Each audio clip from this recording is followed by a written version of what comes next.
ഇന്ന് ഞാൻ കുറച്ച് നേരത്തെ ഓഫീസിൽ നിന്ന് ഇറങ്ങി. വേറൊന്നുമല്ല, രണ്ടുപേരുടെ മുടിയെല്ലാം ഒന്ന് മുറിപ്പിക്കണം. അപ്പോൾ രണ്ടുപേർ വന്നിട്ടുണ്ട്. രുദ്രൂട്ടൻ ഇതാ അച്ഛൻ്റെ കൂടെ മുന്നിൽ നടക്കുന്നുണ്ട്. അവിടെ എത്തിയപ്പോൾ കുറച്ച് നേരം വെയിറ്റ് ചെയ്യേണ്ടി വന്നു. അവിടെ ഓൾറെഡി ഒരു കസ്റ്റമർ ഉണ്ടായിരുന്നു. അപ്പോൾ അവർ ഇറങ്ങിയിട്ടാകുമ്പോഴേ കയറാൻ പറ്റും. രണ്ടുപേരും അവിടെ ഇരുന്ന് പിന്നെ രുദ്രൂട്ടൻ ഫസ്റ്റ് കയറി. അവനെ മുടിയെല്ലാം മുറിച്ച് കഴിയുമ്പോഴേക്കും ഇതാ മറ്റേ അപ്പുറത്തും കൂടെ എല്ലാം ഓടിക്കളിക്കുന്നുണ്ട്. അവിടെ കസേര കയറലും കളിയും. പിന്നെ അവിടെ നിന്ന് ഇറങ്ങി അച്ഛൻ്റെ അടുത്തേക്ക് പോയി. കുറച്ച് നേരം അച്ഛൻ്റെ അടുത്ത് ഇരുന്ന് കളിച്ചു. അതെല്ലാം കഴിഞ്ഞ് കുറച്ച് കഴിഞ്ഞപ്പോൾ അമറൂട്ടനെയും കയറ്റി എത്തിയിട്ടുണ്ട്. ആൾ ആദ്യം വലിയ കുഴപ്പമൊന്നും ഉണ്ടായിരുന്നില്ല. പിന്നെ ലാസ്റ്റ് ആകുമ്പോൾ ചെറിയ പ്രശ്നങ്ങളൊക്കെ ഉണ്ടാക്കി. പുള്ളിക്കാരൻ ട്രിമ്മർ വെക്കുമ്പോൾ കുഴപ്പമില്ല. കത്രിക എടുക്കുമ്പോൾ ആൾക്ക് തീരെ ഇഷ്ടമല്ല. അപ്പോൾ അതെടുക്കുമ്പം കുഴപ്പമുണ്ടാക്കും. അതെല്ലാ പ്രാവശ്യം ഉണ്ടാകുന്ന പരിപാടിയാണ്.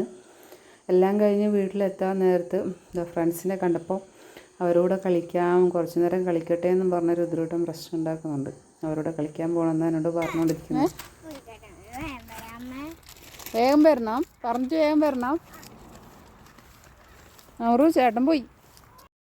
ഈ സമയം ഞാനും അമറൂട്ടനും വീട്ടിലേക്ക് നടന്നു. രുദ്രൂട്ടൻ ഫ്രണ്ട്സിനോട് പറഞ്ഞിട്ട് വരാമെന്ന് പറഞ്ഞിട്ട് പോയിട്ടുണ്ട്.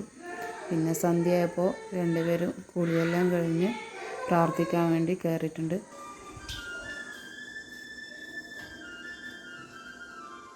എല്ലാം കഴിഞ്ഞപ്പോൾ രണ്ടുപേർക്കും നല്ല വിശപ്പ് തുടങ്ങി.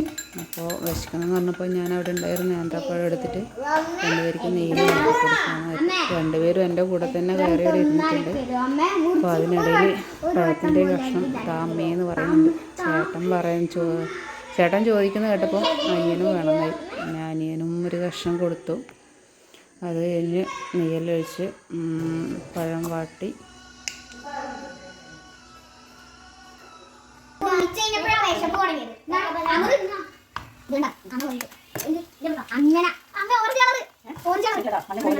അതിനിടയിൽ അമ്മ വന്നിട്ട് ഇതെന്താ മുട്ടയൊക്കെ പൊട്ടിച്ചിടുന്നതെന്ന് ചോദിക്കുന്നുണ്ട്. സാധാരണ അമ്മ പഴം വാട്ടുന്ന സമയത്ത് മുട്ടയൊന്നും ഇടാറില്ല. അപ്പോൾ ഞാൻ ഇടയ്ക്കെപ്പോഴെങ്കിലൊക്കെ പഴം വാട്ടുമ്പോൾ അതിൻ്റെ കൂടെ ഓരോ മുട്ടയെല്ലാം ഉണ്ടെങ്കിൽ പൊട്ടിച്ചിട്ട് കൊടുക്കാറുണ്ട്. അങ്ങനെ രണ്ടുപേർക്കും അത് നല്ലോണം ഇഷ്ടപ്പെട്ടായിരുന്നു കേട്ടോ. മുട്ടയും പഴവും കൂടെ